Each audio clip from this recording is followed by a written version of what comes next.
My mom snapped. Your sister deserves college more. Stop acting selfish and hand over your savings. I threw the bank statements on the table and yelled, take another dollar. The transfers and your messages are already sitting in my lawyer's office. That night started like one of those family dinners that already felt wrong before anyone said anything. I had barely finished parking when I saw all 3 cars in the driveway and knew my mother had invited more people than she admitted. That was usually how these things went. She would say it was just dinner. Then I would walk in and realize my aunt was there, or my cousin, or one of my mom's friends from church who liked to act like a witness. I should have turned around. Instead, I carried in a grocery bag with the salad I had agreed to bring and tried to act normal. I had learned over the years that the calmest person in a room usually had the clearest memory later. My mother hated that. She liked emotional scenes. She liked chaos that made everyone forget the receipts. I was 27 then, and I had spent most of my adult life saving money like it was oxygen. Not because I was obsessed with money. Because I had watched what happened when nobody in my house respected boundaries. My father died when I was 17. The hospital bills ate through everything my parents had for a while, and after that my mother carried herself like the world owed her a favor for every month she kept the lights on. I did what oldest sons always seem to do in houses like mine. I became useful. I worked after school, then weekends, then nights during college. I did not go away to school. I stayed local, took community college classes first, then transferred. I picked up every shift I could get. I skipped dinners out. I drove a car with a cracked bumper and a check engine light that had probably been legally dead for 2 years. I had one savings account for emergencies and one account for the future. That future was supposed to be a small apartment, a real used car, and maybe eventually a house if I ever got lucky. My mother knew all of that. She also knew exactly how much I hated being asked for money, so she never asked directly at first. She would mention bills in passing. She would mention my sister's dreams. She would mention sacrifice. She would mention how hard it was being the one who had to keep everything together. I always understood what she was doing. I just kept pretending not to, because when you grow up in a house like that, you get very good at confusing patience with peace. My sister Lena was 5 years younger than me. She was not a bad person, that matters. People always want these stories to have a cartoon villain. My sister was just the favored child. She was charming in that way younger siblings sometimes are when they know they can get away with almost anything. She got new clothes. She got the nicer phone. She got gas money. She got the emotional version of every doubt my mother had ever had about herself. I got practical expectations and lectures. If Lena failed a test, my mother blamed the teacher. If I got a B, she wanted to know why I had not gotten an A. If Lena needed a ride, it was urgent. If I needed anything, I could manage. That was the family language. By the time Lena finished high school, I had already been saving for years. I had refused every cheap attempt my mother made to borrow from me. At first, it was little stuff. A few hundred for a utility bill, a few hundred for car repairs, a few hundred because she was between checks. Then there was always some new crisis. I helped a few times, and every time I did, I learned the same lesson. She remembered my willingness, not my limits, so I started saying no, not loudly, just firmly enough that she could not twist it later. That alone made me seem selfish in her eyes. A few months before all of this blew up, Lena got accepted into a private college that cost more in one semester than I had made in half a year when I was her age. My mother cried over the acceptance email like someone had won the lottery. I remember standing in the kitchen, looking at the screen on her phone and feeling a quiet little warning go off in my chest. Not because I hated my sister, because I knew what my mother would do next. At first, she said we would all pitch in. Then she said the financial aid package was insulting. Then she said I had a stable job and should be proud to help the family achieve something important. Then she started saying things like, if your father were alive, he would want this. That one made me mad enough to go silent. She knew what she was doing when she dragged my dad into arguments. He had been a good man, but he had also been the only reason she had ever respected boundaries in that house. Once he was gone, she acted like my reluctance was a moral defect. I kept my mouth shut anyway. I thought I had learned how to survive her pressure. I had not learned everything yet. About 2 months before dinner, I got a text alert from my bank about a login attempt I did not recognize. That alone would have made me look closer. What made me really pay attention was that the account being accessed was not my main checking account. It was an older savings account I had almost forgotten existed. I had opened it when I was 19, when I was still using my mom's address because I had not moved out yet. My mother had once been listed as a joint owner on it. I had changed a lot of things since then, or so I thought. The alert told me the password had been entered correctly from a new device. My stomach dropped. I checked the account immediately and found no obvious withdrawal, but the account history looked wrong to me. Not empty, Wrong. There were transactions I did not remember approving from years earlier. Small transfers, a few automatic withdrawals, an old debit card I had completely forgotten existed. Most of the balances were from my teenage years when I had not known enough to watch every detail. I spent an hour staring at statements on my laptop like the numbers would change if I looked hard enough. They did not, so I went through every old email I had from the bank. That is how I found the first missing piece. In one of the archived notices, there was an alert that the account had been changed from a joint account to an individual account after a branch visit I had no memory of. The date of that branch visit was during a week when I was working doubles and barely sleeping. The signature block on the form was mine. It looked like mine. That was the first time I realized how easily somebody in my family could do something serious and then hide it inside the ordinary exhaustion of my life. I took the documents to a branch in person the next day. The bank employee was polite in that detached, trained way people get when they know they are about to tell you something unpleasant. She pulled up the old records. She showed me signature cards. She showed me account notes. She showed me the date my mother was removed as joint owner. She showed me the transfers. Some of them were legitimate. A lot of them were not. There were recurring transfers from the old account to an external account I did not recognize. There were also cash withdrawals from Adams near my mother's job. The bank could not tell me exactly who made every withdrawal, but the pattern was obvious enough to make my ears ring. I left there carrying printed statements and a kind of numb anger that does not make you feel hot right away. It makes you very cold. I did not confront my mother that day. I went to a lawyer first. That was the smartest thing I did in the whole mess. I expected a long lecture about family, and instead I got a very calm woman in a small office who looked at my paperwork and immediately understood why I was there. She asked me questions I had not even thought to ask. Who had access to the account? When I had changed addresses? Whether I had ever signed any power of attorney?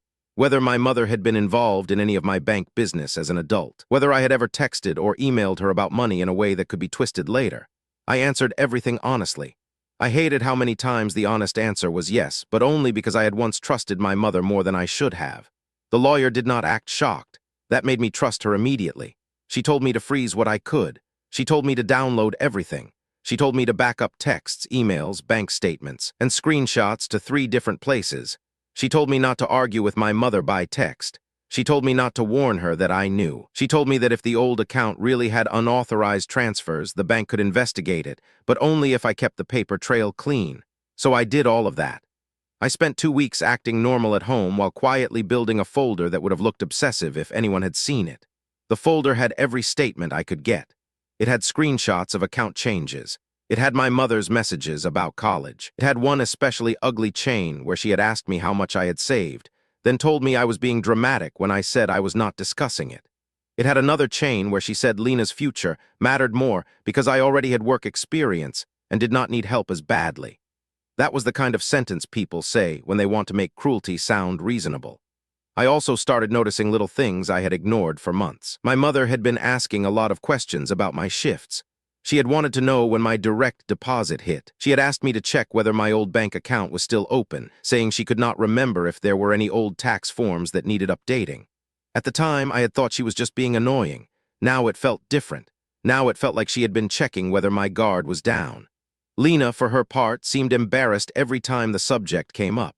That was another thing I had to be fair about. She was not driving the bus. She was just sitting in the front seat pretending she did not see the road. When I asked her directly whether she knew my mother was asking for my savings, she told me our mom was stressed and I was taking things too seriously. That was the closest thing Lena ever did to defending her. It hurt more than if she had yelled. I remember thinking that she had inherited our mother's talent for making pressure sound like concern.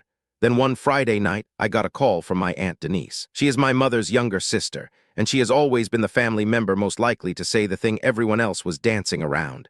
She asked if I had time to talk. I told her yes, and she stayed on the phone with me for almost an hour. She did not know all of it, but she knew enough. My mother had been telling relatives that I was sitting on a pile of money while Lena was on the verge of losing her college spot. She had made it sound as if I had inherited some huge amount and was refusing to help. That was not true. My savings were hard-earned, not inherited, but my mother had never let facts get in the way of a good emotional story. Denise also told me something that made the whole situation click in a new way. My mother had been telling different versions of the same story to different people. To some people, she said the money was for tuition. To others, she said I promised to help. To a few people, she said I had recently started being difficult and secretive for no reason. The reason mattered. She was laying groundwork. I did not know exactly for what. I just knew it was not good. I asked Denise why she was telling me this now. She said she was tired of my mother treating everyone like props and acting like nobody else noticed. She also said I sounded too calm for someone who was about to get dragged into a fight I did not start. That was true. I had already decided the calmer I stayed, the harder it would be for anyone to paint me as the problem. A few days later, I got another alert from the bank. Someone had tried to reset access on an old linked email account. This time, I was sure my mother was probing around. I changed every password I had. I added two-factor authentication. I moved what was left in the vulnerable accounts. I reopened a separate savings account at a different bank entirely. I told nobody the new bank name. That felt ridiculous at the time, like I was living in a spy movie nobody had asked for. But it also felt smart. The same week, my lawyer called to tell me the bank had found enough to open a formal review. Not enough to accuse anyone yet. Enough to keep digging. She asked me again whether I wanted to pursue it all the way. I asked what all the way meant. She said it meant if the account history showed unauthorized transfers or forged access, I could file a dispute and possibly a police report depending on the amounts. I remember staring at the wall in my office while she talked. I did not want to ruin my family. I also did not want to keep quietly funding a lie. I told her to keep going. That was the point where this stopped being a family argument and started becoming something I had to survive on paper. The dinner that changed everything happened on a Sunday. My mother had been pushing for family dinner for a week. She said it was because Lena wanted to announce her dorm plans. That already sounded off. Because Lena had not been talking to me much. When I got there, I noticed the table had been set for 6 instead of 4. That is when I knew my mother had arranged an audience. My Aunt Denise was there. So was my cousin Mark, who repeats whatever the loudest person in the room says if it helps him avoid thinking. Lena sat near the far end looking miserable, which should have made me feel sorry for her, but mostly made me tired. My mother looked unusually put together. That was always a bad sign. She was dressed like she expected to be believed. She had done her hair. She had set out the good plates. She had even bought the expensive bread I liked as a kid, which made me suspicious because she never spent that kind of money unless she wanted to soften someone up. We ate in that brittle, nervous way families do when the real conversation is waiting under the napkins. My mother spent the first 15 minutes talking about tuition, financial aid, and how expensive housing had become. She kept circling around the same point without ever saying it directly. I could feel the pressure building. Then she finally said what she had come there to say. She told me Lena deserved college more than I deserved to sit on savings I was not using. She said I was acting selfish. She said the family had sacrificed too much already. She said I had a responsibility to hand over my savings and help my sister get started. She said it in front of everybody, probably because she wanted me cornered. I remember looking at Denise first, then Lena, then my mother. I was not surprised by the demand. I was surprised by how badly she thought that room would protect her. I asked her very calmly what exactly she thought my savings were for. She said that right now they were for the family. That was the moment I stopped hoping she would back down on her own. I asked whether she was talking about the account I had opened years ago with my own paycheck, or the one she had previously had access to. I saw the smallest change in her face. She did not answer directly. Instead, she repeated that Lena needed college more and that I was old enough to understand sacrifice. I had been quiet for a long time by then, too long probably, so I reached into my bag and pulled out the stack I had brought. Bank statements, account notes, screenshots, the lawyer's summary page. I spread them across the table one by one. I remember the sound the paper made against the wood. It felt louder than it should have. I told her the transfers and her messages were already in my lawyer's office. I told her the bank had the records. I told her I had the statements from the old account. I told her I knew about the withdrawals. I told her I knew she had been asking around about my balances. I told her I was done pretending not to see it. My voice was louder than I meant it to be by the end, not screaming, just sharp enough that nobody could ignore me. My mother stared at the paper without touching it. That was the first time I think she understood this was not going to be one more guilt trip she could outlast. Lena started crying. My aunt looked furious in the quiet, controlled way she gets when she is about to become dangerous. My cousin stopped chewing and basically shrank into his chair. My mother tried to recover by acting offended that I would bring legal papers to dinner. That part almost made me laugh. She had just turned family dinner into an ambush, and she was upset that I had brought evidence. I told her I was not arguing anymore. I told her if she wanted to discuss money, she could discuss it with my lawyer and the bank. I told her I had already confirmed that any transfers from the old account would be reviewed. I told her if she had any paperwork showing I authorized her to take anything, she could send it over. She did not have any paperwork. That much was obvious. At that point, Lena finally asked, in the smallest voice, whether the money she had been promised was actually mine. Nobody answered her right away. That silence did more damage than any speech could have. My mother looked at her, then at me, and then made the mistake of trying to turn the whole thing back on me by saying I was humiliating the family. That line nearly undid me, not because it was true, because it was so familiar. Every time she got caught, she tried to make the exposure itself into the offense. I stood up, gathered the papers, and told her that if she wanted to know what humiliation felt like, she could keep talking. I told her the transfers had timestamps. I told her the messages were archived. I told her the bank already knew which device had accessed the account. I told her she could keep pretending this was about Lena's future, but the records said otherwise. That was the first time I saw fear on her face. Real fear, not outrage, not performance. Fear. And once she realized she was losing control, she made the same mistake a lot of manipulative people make. She got messier. She insisted I had misunderstood things. She said she only ever moved money because she was holding it for the household. She said I had agreed to help in the past. She said I was twisting old family arrangements into something ugly. The problem with that version was that it did not match the paper. The paper had dates. The paper had amounts. The paper had the bank routing information. The paper had her text messages where she talked about me paying for Lena's tuition because I would not miss the money as much. She had written it.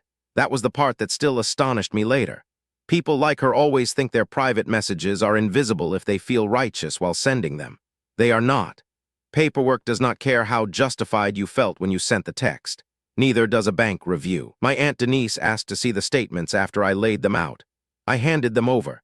She read in silence for a while. Then she looked at my mother with a face I had not seen from her in years. She told her very flatly that she had no business calling anyone selfish after moving money around in secret. That was the moment the room really changed. Not because Aunt Denise was loud, because she was not. She was the one person in that family whose disappointment could cut through all the noise. Lena was crying harder now, but she was also reading the pages with me. I saw her eyes move across one of the transfer lines and then back to my mother. I think that was the first time she realized this was not an exaggeration. She had probably believed some version of my mother's story. Now the numbers were sitting in front of her. No speech could survive that. My mother said I was attacking her over mistakes. I told her mistakes do not usually involve repeated transfers and deleted messages. That was when she started saying I had no right to embarrass her in front of the family. I told her she had no right to take what was mine and then call me cruel for noticing. She went very still after that. I remember thinking maybe she would finally shut up. Instead, she tried one more time to save herself by saying I was only able to act this way because she had supported me for years. And that was the one thing that made me genuinely angry, because it was partly true and partly a lie. She had supported me in the way a landlord supports a tenant by cashing the checks. She had fed me. She had housed me, but I had also worked. I had paid for my own books. I had bought my own clothes once I was old enough to know what they cost. I had covered groceries more times than she ever admitted. I had paid utilities when she was short.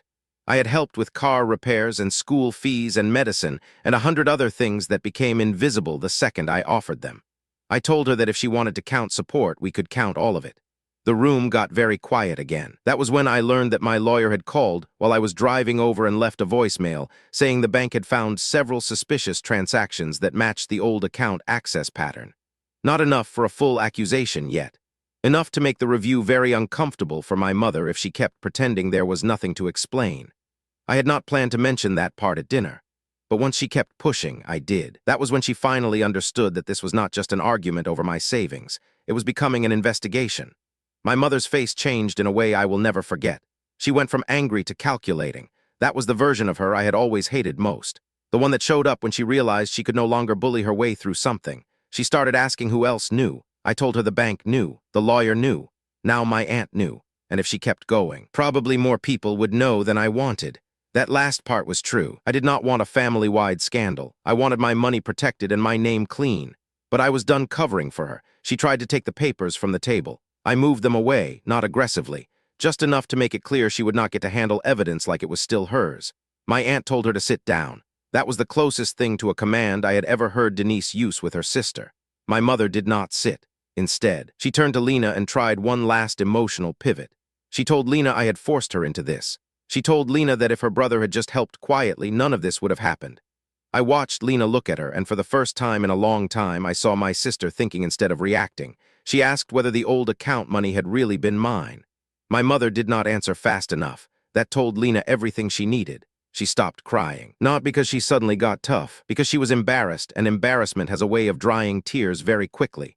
After that, dinner was over whether anyone said so or not. Nobody touched the food. My cousin left first. Then Lena went to her room. My aunt stayed long enough to help me gather the statements back into a folder. She told me she was sorry I had been carrying this by myself. I told her I should have trusted my instincts sooner. She said that was what families like ours teach you not to do. That line stayed with me. My mother did not apologize that night. Of course she did not. She spent the next hour shifting between anger, denial, and wounded outrage. At one point she accused me of going behind her back. I almost told her that she had been behind mine for years. Instead, I left. I did not slam the door. I did not say anything dramatic. I just walked out with my folder and my bag and every reason in the world to feel worse than I did. What surprised me was how calm I felt once I got to my car. Not happy, not relieved, just certain. The next morning, my lawyer called before 9. The bank had escalated the review. They wanted statements, screenshots, and a written timeline. I already had all of it organized. That part felt good in a way I do not want to romanticize. It felt good because I had prepared, because I had not let my anger make me sloppy, because I had kept my head while other people kept trying to pull me into noise. Over the next 2 weeks, things started moving in ways that were ugly but necessary. The bank flagged old transfers and asked for explanations. My mother tried to claim some of the money had been household support she was allowed to move. That did not hold up once the bank compared the dates with the account terms. There were gaps where the paper trail was obvious. There were transfers she had done after I was already over 18 and financially independent. There were texts where she talked about using money that was mine for Lena's expenses because I would understand if she could not fully reimburse me right away. That wording mattered more than she realized. It showed she knew it was not general family money. It showed she knew repayment was expected. It showed she understood the difference and acted anyway. My lawyer said she was being careful not to overpromise on the legal outcome, but that the evidence was strong enough for me to challenge everything she had touched. She also told me that if I wanted to keep it from becoming a criminal matter, I should think carefully about settlement options and how much I wanted returned versus how much I wanted punished. That was a hard conversation, because I did not want revenge. I also did not want to pretend taking from your own child is a harmless misunderstanding if you get caught. In the end, I decided I wanted the money back, and the record corrected more than I wanted a dramatic arrest scene. I am not saying that was noble, it was just practical. The bank eventually reversed several of the transactions tied to the questionable access. Some could not be recovered because too much time had passed. That hurt. But the total was still enough to matter, enough to pay off my car, enough to cover a deposit on my own apartment, enough to make Lena's problem very clearly her problem again. My mother hated that. She tried to argue that I was abandoning my sister. I told her I was not abandoning anyone. I was refusing to finance lies. That answer made her furious in the way people get when they realize the old script has stopped working. The fallout spread through the family faster than I expected. My cousin heard from my aunt. My uncle heard from my aunt. One of my mother's friends from church somehow got enough of the story to stop volunteering sympathy at her. People who had once repeated her version started asking inconvenient questions. That is the thing about people who lie loudly. They depend on everybody else being polite. Once the truth is in the room, politeness starts working against them. Lena called me 3 days after the bank review got serious. She sounded miserable and exhausted. She said she had not known my mother had actually moved money out of my old account. She said she thought the college help had been more of a family arrangement. I believed her. That does not mean I forgave her immediately. It just meant I understood the shape of her mistake. She had been comfortable enough to not question where the money came from. That made her complicit in a softer way, and I think she knew that. She asked whether I still planned to help her with anything. I told her I would help her look at real financial aid options and loans if she wanted, but I would not hand over my savings. There was a long pause after that. Then she said she understood, though I could hear in her voice that she understood more than she liked. That call mattered more than I expected, not because it fixed anything, because it was the first time Lena had spoken to me like an adult instead of a child in someone else's script. My mother called the next day and left 3 voicemails I did not answer. One sounded angry, one sounded hurt, one sounded rehearsed. I did not call back. That used to make me feel guilty. Now it mostly felt like maintenance. A week later, I got the formal bank letter confirming the account review was closed, and several disputed transfers had been credited back to me. I remember sitting on my couch with that envelope in my hand and not feeling victorious in any dramatic sense. I just felt tired. There was also a separate letter from the lawyer saying the bank had documented enough irregularities that my mother should no longer have access to any of my active accounts or personal financial records. That was the part that felt like real safety. Not revenge, safety. I changed everything again after that anyway. New passwords, new email, new recovery questions, new alerts, new habits. I stopped leaving mail in the kitchen where anybody could glance at it. I stopped talking numbers around my family. I stopped assuming that because someone is related to you, they will treat your private information like it is private. That one was painful because it changed how I moved through every family gathering after that. My mother did not recover socially either. She became colder and more defensive around anyone who knew enough to ask questions. At Christmas, she tried to act as if nothing had happened, but the atmosphere was gone.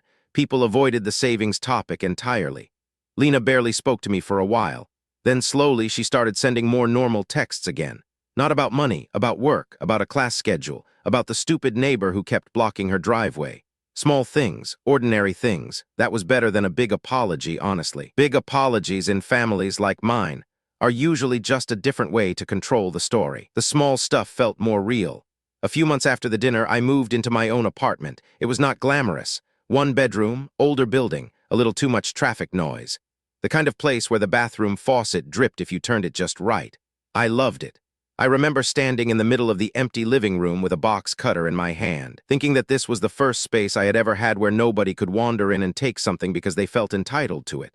I bought myself a cheap table, then a decent bed, then a second monitor for my desk, then groceries that nobody had a right to question. That last part sounds small until you have not had it for long enough. My Aunt Denise helped me move. She brought coffee and pretended not to judge my mountain of boxes. She told me she was proud of me, which made me uncomfortable in the way honest praise sometimes does when you are used to being treated like your usefulness is all that matters. She also told me that my mother was still telling people I had overreacted. I said I expected that. Denise shrugged and said most people had stopped listening. That was probably the best part of the whole aftermath, not that my mother lost an argument, that she lost the audience. A year later, I still had not forgiven her.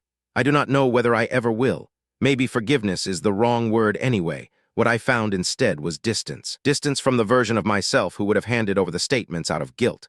Distance from the belief that being the calm one means being the doormat. Distance from the idea that family history is a good reason to ignore evidence. I kept the bank letter in a drawer for a long time, not because I enjoyed it, but because I wanted proof that reality had held up when pressure tried to bend it. Lena eventually ended up at a cheaper school closer to home, not because I forced it, because the money was not there the way my mother had promised it would be. She took out loans. She got a part-time job. She complained less after the first semester than I expected. Maybe because struggling with the actual cost of something teaches lessons money can hide. My mother and I are civil now in the way you are civil with somebody you do not trust. We talk when necessary. We do not discuss money. We do not discuss my savings. We do not discuss the old account. She once tried to bring up how hurt she was that I had gone to a lawyer. I told her she had left me no other safe option. That was the end of that conversation. Sometimes I think about that dinner and how sure she was that I would fold in front of witnesses. I think that was the biggest mistake she made. She believed shame would work better than evidence. She believed she could make me feel selfish enough to hand over what I had spent years building. She did not understand that I had already spent months getting ready for the moment she finally pushed too far. By the time she snapped at me, I already had the statements, the messages, the bank review, and the lawyer. That is why the room changed when I threw the papers down. Not because I was louder, because I was prepared. Looking back now, I do not think I won in some dramatic, satisfying way. I think I stopped losing. That sounds smaller than it felt, but it was everything. I did not take revenge. I did not humiliate anybody for sport. I just kept the records, stayed calm long enough to get the truth in the right hands, and refused to keep financing a lie because it was dressed up as family duty. And honestly, that changed my whole life. I sleep better now. I save differently now. I trust slower now. I still think about how easily I could have folded if I had not opened that old statement and looked twice. A lot of people think stories like this are about the big blow-up at the table. They are not. They are about all the boring little moments before that. The bank alert, the archived email, the one text that does not sound right, the lawyer who does not flinch, the folder that gets thicker every night. That is what saved me, not anger, preparation. And when my mother decided to make my savings into a family sacrifice, she walked straight into a paper trail she could not talk her way out of. I still remember the look on her face when she realized the transfers and her messages were not just remembered. They were documented. That was the moment she stopped being able to rewrite the story. And for once in my life, I got to watch the truth do the work for me.